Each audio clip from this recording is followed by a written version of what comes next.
I can't really remember the last time I had a chance to go in the backyard and just run around. School's just so much pressure that every day I would wake up dreading it. I'm afraid that our children are going to sue us for stealing their childhoods. In America, if you don't earn a lot of money, something went wrong. The pressure comes from the colleges, from the parents, from the government, but it has to stop. You have to do well now so you can get into a good college. I've gone through bouts of depression just because you feel so swamped. I almost had an emotional breakdown. Our students are pressured to perform. They're not necessarily pressured to learn deeply and conceptually. So what is that going to mean when we have a whole population of dentists and doctors who've been trained from a script? Things that actually get our students to think are pushed aside. These kids come to the table with this creativity and this love of learning. Let's just not take it out of them. I think the United States really needs to rethink how we do schooling. The economic future of the country depends on our addressing this. Well, that clip there from the documentary called Race to Nowhere, certainly it's a picture of an American school system plagued by students stressed to the max here, pushed to the brink. Yet still, when you look at the numbers, unprepared for college and beyond. Certainly a portrait that's being challenged, and if you picked up USA Today on the front page, you saw a story speaking to it. A new report's out that says the American students are anything but being pushed. Andrew, you took a look at this report. What did it say? It was a bit surprising, Rich. This new report from the Center for American Progress, a Washington think tank, says that students say that school is too easy. Reports based on analyses of 3 years of questionnaires from the Department of Education's National Assessment of Educational Progress. That's a national test given each year. Here are some of the findings. 37% of fourth graders say their math work is often or always too easy. 57% of eighth graders say their history work is often or always too easy. And 39% of 12th graders say they rarely write about what they are reading in class. Now, Ulrich Boser, a senior fellow at the Center for American Progress and one of the co-authors of the report, says that there is a, quote, broad swath of American students are not as engaged as much in their schoolwork. I spoke with him a little bit earlier today. So, Ulrich, for years we've been hearing that schools have been failing our kids on the low end. Johnny can't read, Johnny can't write. Your report is saying we're also failing on the high end. We're not challenging them enough? What our report found is that students across the board are reporting that they are not being challenged enough in school. In New York State, for instance, 37% of fourth grade students said that their math work is often or always too easy. And so I think we hear from wealthy suburbs in Westchester County that students are overworked, that they have 40-pound backpacks, but the broad swath of American schools are not challenging their students enough. They're not engaging their students and making sure that their students have a deep knowledge of math and reading. And this is students on every level, not just the best and brightest, but kids all across the spectrum are saying this? We found this across the spectrum. Our survey looked specifically at 4th, 8th, and 12th graders, and we saw consistently that students were not being challenged enough. This is not the fault of teachers. They're working very, very hard, but they lack the tools, the capacity to teach students to high standards.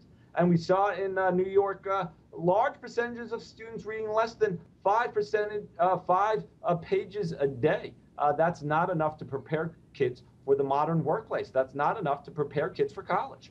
You know, for years we've been hearing about teaching to the test and the overemphasis on standardized testing. Is there a way to know whether that's a component or whether that's impacting the results of your study? We don't know that. Our study did not look at that. Clearly, assessments send signals to teachers, to educators about topics that they should focus more on. And the problem, to some degree, though, is that we have assessments that are not worth teaching to. They're rote, standardized assessments. And we should encourage policymakers in Albany and Washington or around the nation to develop more rigorous exams, ones that really assess what students should know and be able to do, that have written portions that allow students to demonstrate their performance. You know, we hear a lot of complaints from parents about teachers, what they make, and the quality of the education. Is there any indication that teachers are at blame here, that we're just not getting as good a caliber of teacher as we would need?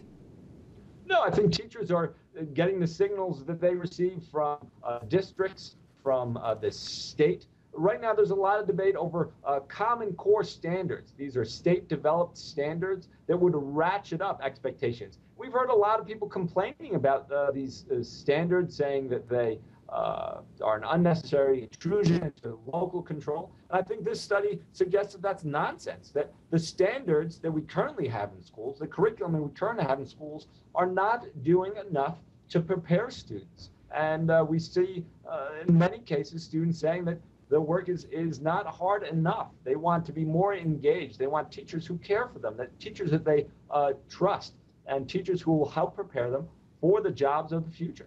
Other than coming up with, some more strenuous work, has the results of your study indicated any process from here on, any way to correct or remedy the problem? I think one solution is to do more work on these types of student surveys. What we looked at were surveys of students, and there's a growing body of research that suggests that these types of surveys are a great way to figure out what precisely is going on in the classroom. What is the relationship between students and their teachers? How much are they feeling engaged? And a lot of work remains to be done in this area. Can these surveys be used to evaluate teachers, as an example? Maybe some small percentage of their evaluation. Now, I want to be clear here. Parents intuitively know about this. When a student comes home and a parent says, what did you do in school today? They're essentially finding out, were those students engaged in school? And researchers have come up with far more robust ways of measuring this, asking a bunch of questions over 20 minutes that really get a fine-grained sense of what's happening in the classroom. And we should use that information to help improve our schools. The cynic in me just has to ask, any chance that students were just giving you the answers that they thought that they were supposed to give? We didn't see much results of that, and certainly when you see large percentages of students saying that they read less than 5 pages a day, either at home or in school, these are middle schoolers, it didn't seem like, at least in my opinion, that they were trying to rig the assessment, as it were. All right. Andrew, when you're finished with the interview, did you believe that the kids are really too overwhelmed and too stressed, or that the kids are either delusional, thinking as Americans we are the greatest at everything, we don't have to work at it, or that finally the curriculum is just too flippin' easy for these kids? I think the kids that are really focused on performing well and doing well, getting into college, are stressed, and part of the stress may be because they seek to challenge themselves in ways that they're not being challenged at schools. I was surprised by the results of this report. I saw that film, though. They didn't say that the curriculum too easy that I saw. They said that they were overloaded with too homework, too many tests. Depends on the district that you're in and the emphasis that they place. I think there are plenty of districts where you probably could hear crickets chirping in the classroom along with the teacher talking. So, I think it refocuses, or it should refocus our attention on vastly improving our schools. Okay, well then here's the difficult question nobody wants to answer. We know where we rank nationally. You see the commercials for it, and math and sciences especially, foreign language, whatever. Do you think we spend more money and have longer school days, longer school years?